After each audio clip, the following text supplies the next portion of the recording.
बिस्मिल्लाहिर्रहमानिर्रहीम। अस्सलाम वालेकुम दोस्तों, आज के इस वीडियो में हम आपको अजमेर शरीफ का पूरा इतिहास बताएंगे और साथ में ये भी बताएंगे कि अजमेर शरीफ जो कि एक हिंदू राजा पृथ्वीराज चौहान का गढ़ था, वहाँ एक फ़कीर का दरगाह कैसे बन गया।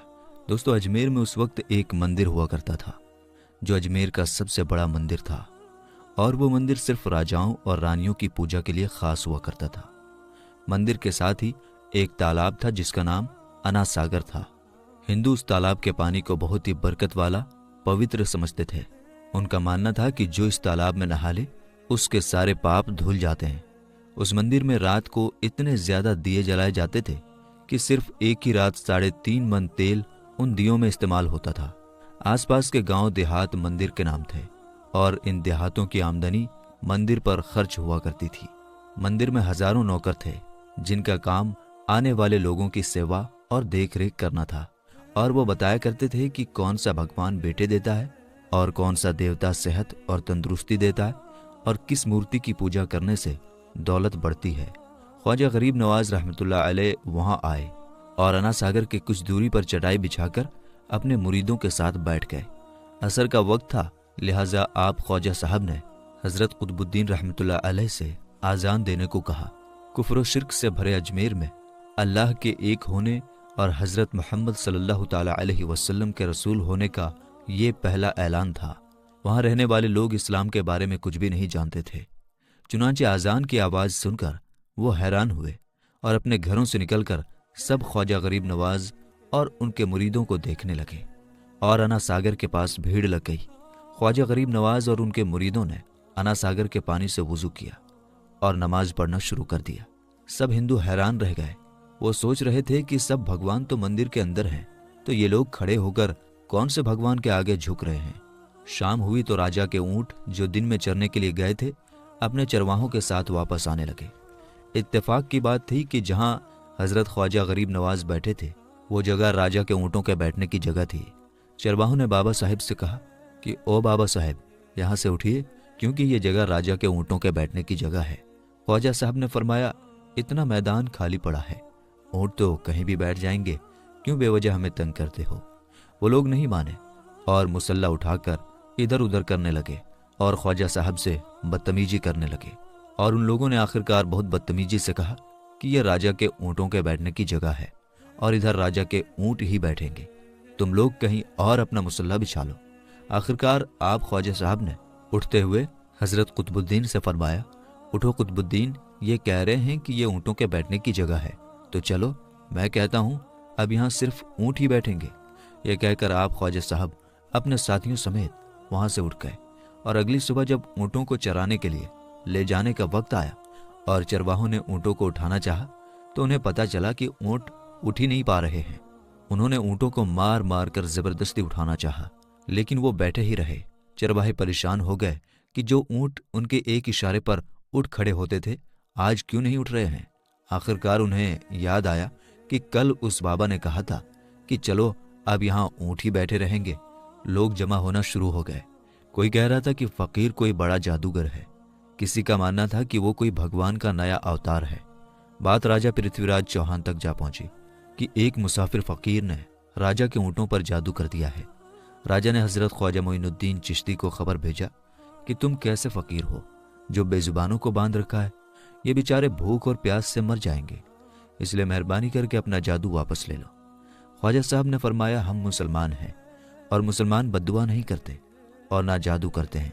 ऊंट जिसके हुक्म से बैठे थे उसी के हुक्म से खड़े हो जाएंगे। अब जो जाकर चरवाहों ने ऊंटों को उठाया तो पहली ही बार में उठ खड़े हो गए। गैर मुस्लिमों की दिलचस्पी इन मुसाफिरों में बढ़ने लगी। अब 5 वक्त की आजान होती और नमाज अदा की जाती। आखिरकार राजा तक ये बात पहुंच गई और उसको शिकायत की गई कि राजा साहब, जो फकीर आए हुए हैं सब के सब मुसलमान हैं, 5 वक्त आजान देते हैं और हमारे पवित्र तालाब को हाथ मुंह धोकर गंदा करते हैं, हमारे धर्म के खिलाफ बातें भी करते हैं और कहते हैं कि ये मूर्तियां पूजने के लायक नहीं, ये तो सिर्फ एक पत्थर है, इसलिए इन्हें यहां से उठा लिया जाए। राजा पृथ्वीराज चौहान ने फकीरों को खबर भिजवाया कि तुम लोग गोश्त खाते हो, हमारे धर्म के खिलाफ बोलते हो और तो और हमारे पवित्र तालाब को अपने हाथ मुंह धोकर गंदा करते हो, जो हम कतई बर्दाश्त नहीं कर सकते। इसलिए तुम्हारे लिए अच्छा होगा कि तुम यहाँ से चले जाओ। ख्वाजा साहब ने फरमाया, और भी तो दुनिया आती है, सिर्फ हमारे ही पानी लेने से आखिर क्या फर्क पड़ जाएगा। राजा कहने लगा, वो सब हमारे धर्म और हमारे मजहब के लोग हैं और तुम दूसरे धर्म के हो। आइंदा तुम लोगों ने तालाब को नापाक किया तो हम तुम लोगों पर सख्त कार्रवाई करेंगे। ख्वाजा साहब ने हजरत कुतुबुद्दीन रहमतुल्लाह अलैह से फरमाया, कुतुबुद्दीन, शायद ये लोग आइंदा हमारे पानी लेने पर कोई परेशानी खड़ी करेंगे। जाओ एक मश्क पानी ले आओ। हजरत ख्वाजा कुतुबुद्दीन बख्तियार काकी ने फरमाया, चलिए हम अपना प्याला भर लेते हैं।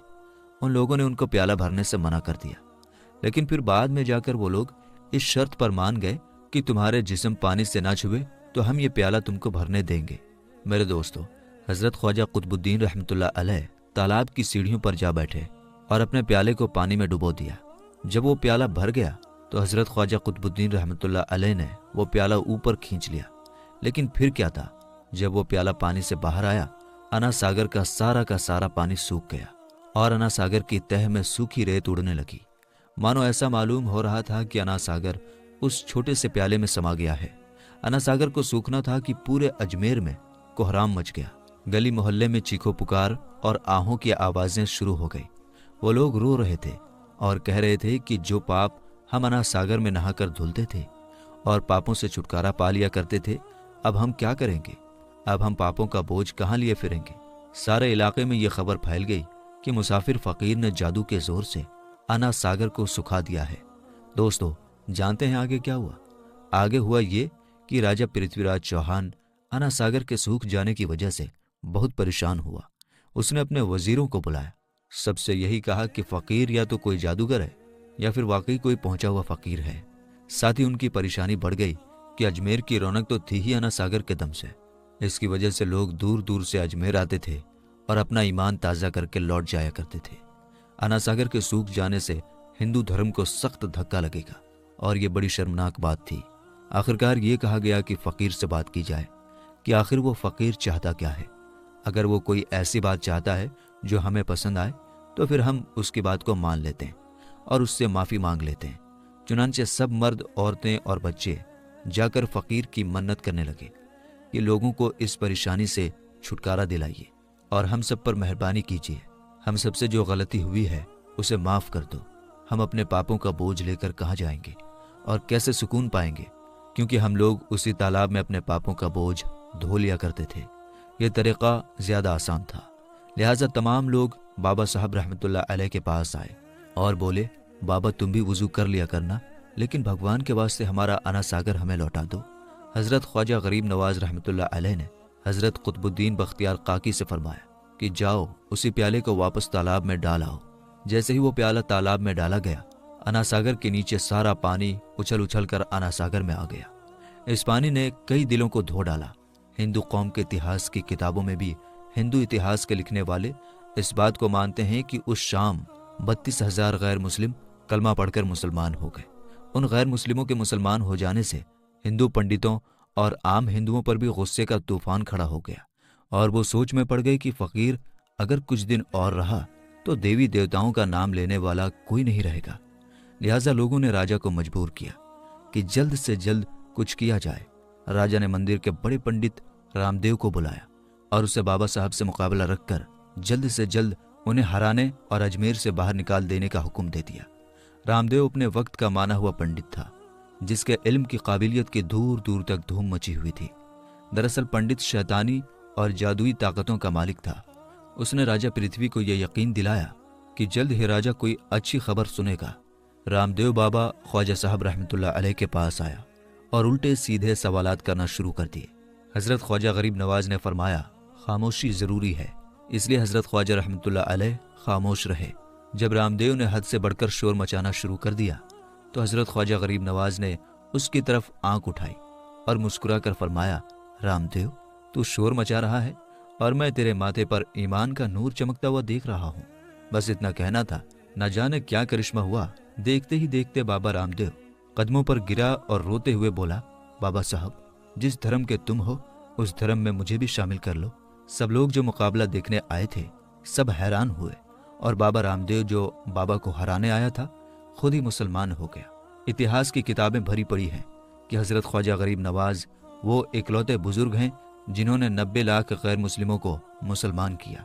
सदियां बीत गई लेकिन आज भी ख्वाजा गरीब नवाज का डंका वैसे ही बज रहा है। सुभान अल्लाह।